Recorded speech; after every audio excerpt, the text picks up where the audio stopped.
بسم اللہ الرحمن الرحیم۔ نبی پاک صلی اللہ علیہ وسلم کو خواب کے اندر دیکھنا، اس سے مراد یہ ہے کہ اگر کوئی شخص نبی پاک صلی اللہ علیہ وسلم کو خواب میں دیکھتا ہے تو علماء فرماتے ہیں یہ اس بات کی دلیل ہے، اگر وہ شخص قرض دار ہے تو اللہ تعالیٰ اسے قرض سے نجات عطا فرمائے گا، اور اگر وہ تنگ دست ہے تو تنگ دستی سے نجات پائے گا، اگر وہ قیدی ہے تو وہ قید سے نجات پائے گا،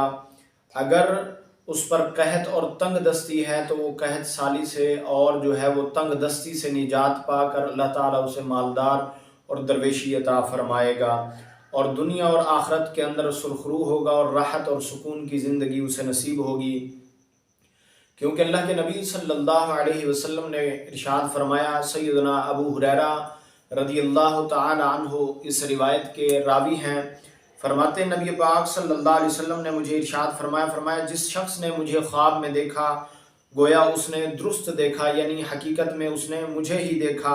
اور سرکار دو عالم صلی اللہ علیہ وسلم نے ارشاد فرمایا من رآنی فقد رأى الحق، جس نے مجھے دیکھا اس نے حق کو دیکھا، یعنی خواب کے اندر نبی پاک صلی اللہ علیہ وسلم کو دیکھنا حقیقت میں حضور کو ہی دیکھنا ہے، اور سرکار دو عالم صلی اللہ علیہ وسلم نے ارشاد فرمایا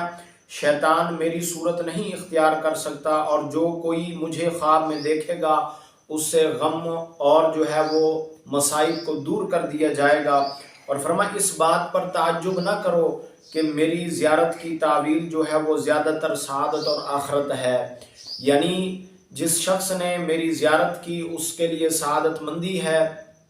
اور آخرت کی بقا ہے، اس شخص کے لیے بڑا خوش نصیب انسان ہوتا ہے وہ جو سرکار دو عالم صلی اللہ علیہ وسلم کو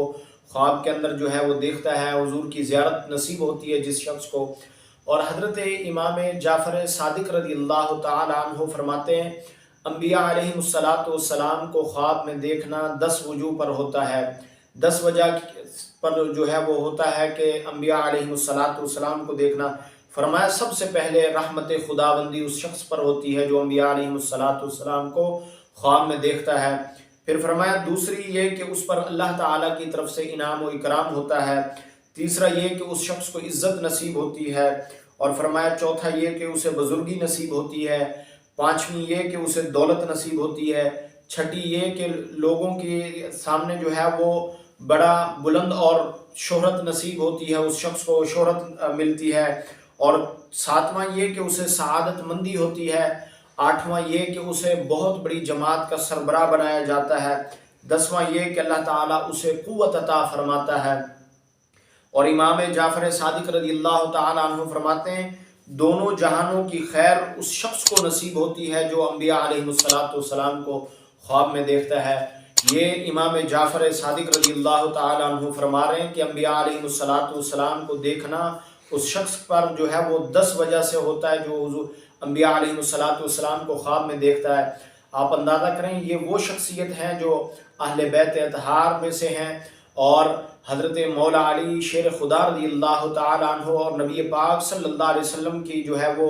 اہل بیت اطہار میں سے ان کا تعلق ہے، اور یہ خود فرما رہے ہیں کہ انبیاء علیہ السلام کو دیکھنا انسان کے لیے رحمت خداوندی کا ہونا،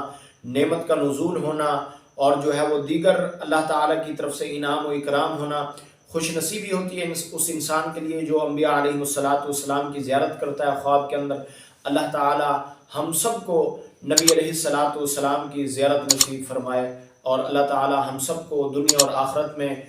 کریم آقا صلی اللہ علیہ وسلم کی شفاعت عظمی نصیب فرمائے۔